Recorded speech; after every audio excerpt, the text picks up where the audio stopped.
Hi everyone. I recently watched this amazing film. When it's out, definitely check it out, called Water is Love.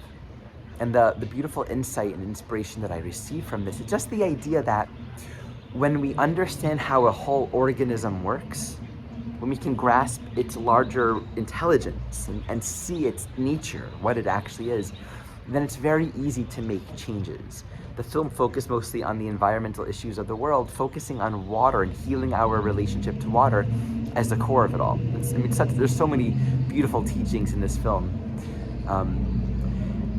So this one perspective is when we don't understand what water is and how important it is and how it works and how necessary it is for all facets of our life, it's easy to design communities and cities and ways of living where we're not really thinking very intelligently about how we're managing our water. And so water really won't be absorbed by the earth, it'll just flow to the ocean, we won't be able to use it, the lands will heat up, we won't be able to create nurturing, healing ecosystems and environments for species and people, we won't have clean drinking water. Like, everything's affected when we don't really understand how things work.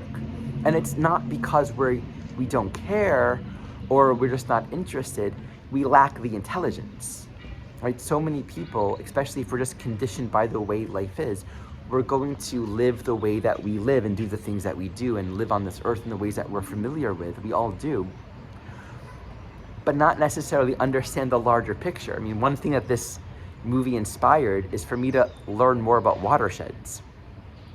Like, what's the watershed that I live on right now? Like, to learn more about my local environment. And this is such a great metaphor. When we think about our lives on any level, any size scale of our personal and collective life experience, it's really hard to make healthy changes when we're sort of embedded into a dysfunctional patterning, but aren't able to objectively understand the dysfunction itself. Maybe we could identify the stress, but even that, I think there's a degree to which we are acclimated as a society to a sort of status quo of daily normalized stress, as opposed to like a status quo of daily normalized joy and fun and creativity and meaning and relationship. The normalization of dysfunction pervades more than we realize because it's normalized, right? The fact of it being normalized is what makes it sort of elusive to our awareness. So we don't really see the patterns that we're enmeshed in, and we don't understand its mechanisms and how it's actually working. When we grasp that more Uranian larger picture, bird's eye view, right? Some of my favorite parts of the movie was when they showed like the systems, as if you're looking at the earth from a higher perspective, and you're watching how water works, you're watching the whole filtration process, the evaporation, how important rain is and what actually causes rain in the first place and why it doesn't rain when it doesn't rain. Being able to grasp the whole Uranian ecosystem, the whole reality of it. I think in our lives, relative to the state of normalized stress, we often fail to grasp simply that there is another way. We look for solutions within the paradigm of our stress, stuck and embedded in the pattern. It's like walking through a maze and thinking there's got to be a way out of the maze. And you say, you know, I'm going to, when I encounter that next wall, instead of hitting against that wall, which I've always been doing, I'm going to fight that wall. I'm going to get a chainsaw and break through that wall. Obviously, I mean, you're destroying the maze to get out of it. The solutions that we tend to look for in our life from a place of feeling compressed and limited are going to carry a sort of limited and compressed and sort of tight quality to it. We're going to have stressful solutions to stressful problems if we're coming from a stressful place. And we do that in our relationships, we do that with money, we do that with purpose, we do that with every part of our life, looking to get out of our discomfort, but bringing more discomfort into it. I think in many ways this Mars-Uranus square is both maybe highlighting, right, especially wedged in between Jupiter and Uranus, highlighting and revealing the existing state of normalized dysfunction and stress in our lives, but also pointing us to a way out of it. The key is to get above the maze, to look at it as an observer and be able to understand the network itself, its organism, how it functions. Oh, I see. You keep on running into this wall, you keep on running into this wall. In fact, psychologically, you run into this wall, you get angry, and you react in this way, and you go in that direction. What if instead you turn left, and then you turn right, and you turn left? You'll be out of the maze. I can see it all very clearly. And I think the unraveling of our soul journey from a very objective point of view is very clear. It's not clear, and it's sort of difficult, and it seems very long from the more personal, I'm in the experience process that we're all in. But it actually is simple. It's an unraveling. It is an unraveling. And when something, kind of like if you ever received cranial sacral, what I love about that modality and things of that nature, there's more of an allowing for the whole system to unravel. And when I've experienced it, I notice my body might turn this way. It looks like it's going out of alignment, but it's actually just something's undoing itself on its own. And the pathway isn't always seemingly a direct way. The most direct path isn't a straight line, right? So it's sort of paradoxical. The way home and the unraveling of the journey is both a relinquishment of the tension and also a relinquishment of the narrowness of direction that we may have been holding. We put a lot of stress when we try to force our way through things. And at the same time, there's a more intuitive, holistic unfolding that is always going to just take us into the next feeling, sensation, memory, experience. And it's going to be the next moment, the next experience, the next point in the unraveling.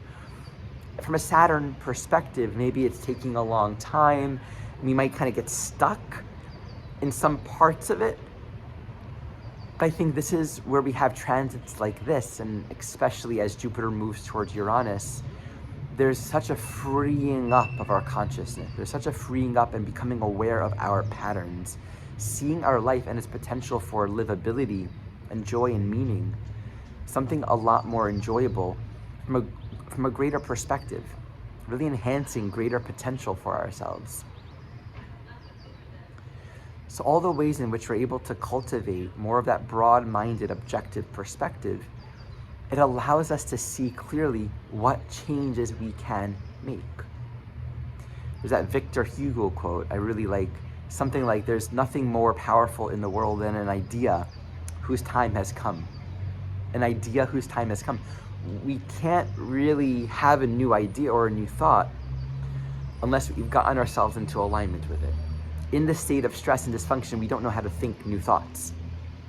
So there's always some conscious demonstration of self-leadership and self-agency to make the choice to shift into a new channel, new frequency. It's one of the most important learnings, I think, for myself, and probably for many of us, to understand that essential change really starts with our will first, our genuine desire to take responsibility for it. Then the methods and the ways and the possibilities are just sort of the next step. So changing our vibration, our wavelength, our attention allows us to see our life very differently. And it becomes less personal. The personal entanglements and things that feel really confusing and hard are implicitly not so.